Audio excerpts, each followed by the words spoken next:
kesempatan ingin mengingatkan bahwa secara hukum pemerintah kita masih pemerintah Republik Indonesia. Secara politik ya memang mereka masih dipilih secara demokratis oleh warga negara Indonesia.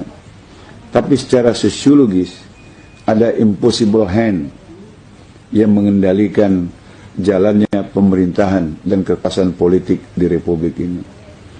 Ya, kita nggak tahu apa itu, tapi yang kita khawatir adalah munculnya kembali tanda-tanda kebangkitan PKI.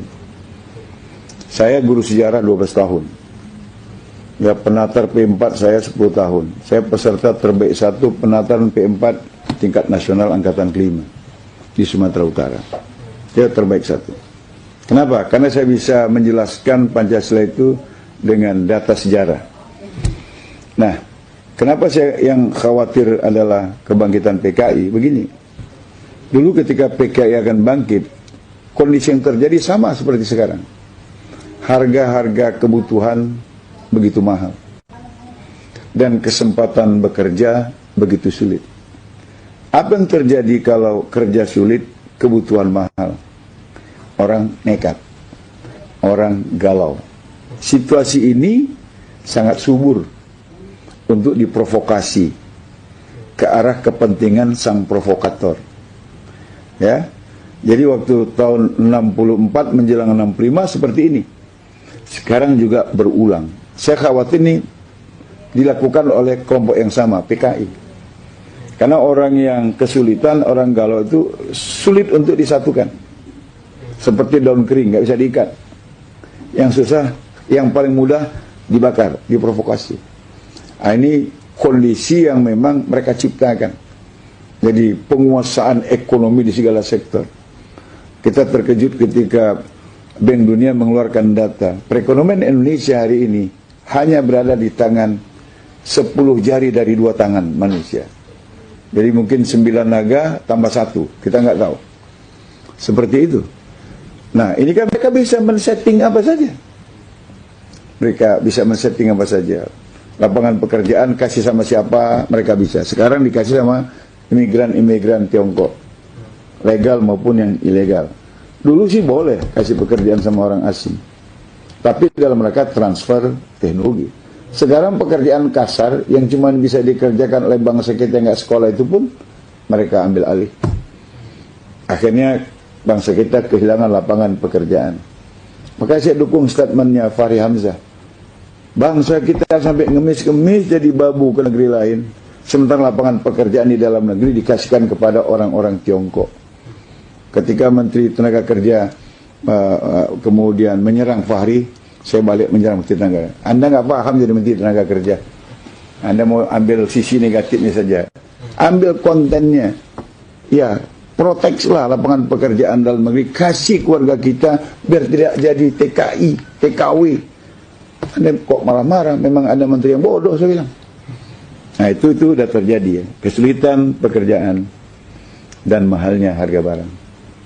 PKI dulu bangkit dalam situasi seperti ini. Kenapa? Rakyat mudah diprovokasi. Yang kedua, ciri kebangkitan PKI tahun 65 itu adalah kriminalisasi ulama dan tokoh bangsa. Lagi-lagi supaya masyarakat kehilangan arah. Nggak ada panutan.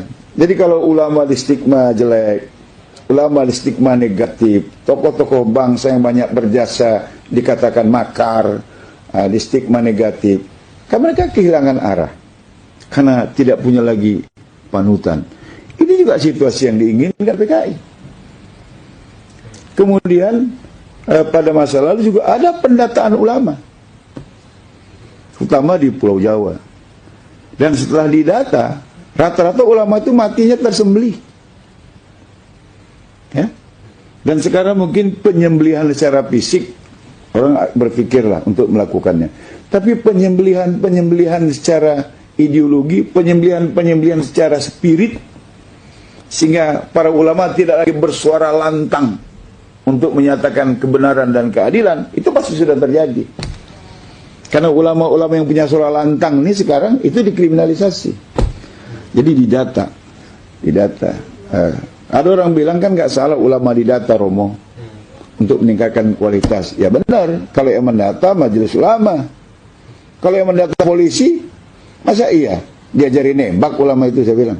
Diajari nangkap orang. Ya tujuannya impossible hand.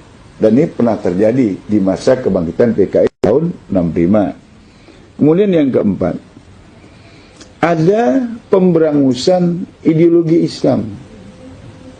Ya, kita ingat dulu dalam sejarah, karena saya guru sejarah, pernah menceritakan ini kepada mahasiswa saya, kepada murid saya.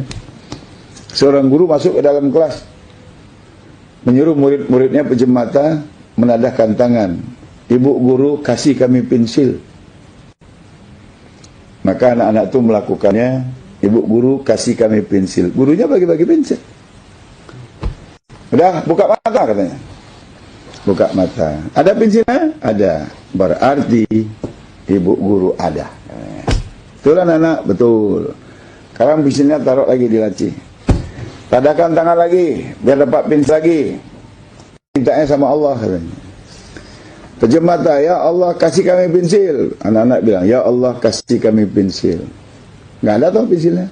Ada pensilnya anak-anak? Nggak ada. Berarti Tuhan nggak ada. Kata. Dan itu udah terjadi lagi. Kan ada di YouTube. Seorang pemuda mengatakan, asyhadu la ilaha illallah sallallahu alaihi Rasulullah. Itu artinya aku bersaksi tiada Tuhan selain Allah. Aku bersaksi Muhammad adalah Rasul utusan Allah. Saya tanya, bersaksi di pengadilan syaratnya apa? Mengalami, mendengar, atau melihat. Nah, sekarang saya tanya, kalian ngalami nggak bersama dengan Tuhan dan Rasul? Mendengar nggak dia berfirman?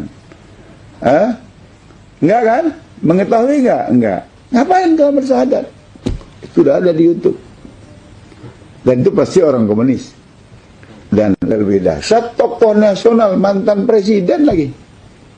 Dalam hari ulang tahun partai yang dipimpinnya. Kemudian dengan lantang mengatakan bahwa jangan menganut ideologi tertutup. Apalagi sampai percaya pada akhirat. Akhirat itu ramalan masa depan. Pertanyaannya, apa udah ada orang yang pulang dari akhirat? Begitu? Kan sama ini. Pemberangusan. Ya, pemberangusan ideologi keislaman. Baru dituduh intoleran, baru dituduh ideologi tertutup, dan lain sebagainya. Itu sudah terjadi. Kemudian yang kelima, mata uang Republik tahun 64 itu lambangnya Palu Arit. Dan Palu Arit berkibar di mana-mana. Sekarang itu juga sudah terjadi. Bendera Palu Arit di mana-mana, baju Palu Arit sudah dipakai orang. Aku bangga jadi anak PKI sudah ditulis orang. Dan uang baru, pecahan 5.000, 10.000, 20.000, 50.000, 100.000, bacaan BI dengan cat yang terputus-putus. Kalau kita rekonstruksi, ya memang Palu Arit lagi. Lengkap ya, lengkap itu sudah apa ciri-ciri kebangkitan PKI. Makanya saya khawatir ada impossible hand. Ya oke, memang pemerintah kita secara hukum masih pemerintah Republik Indonesia.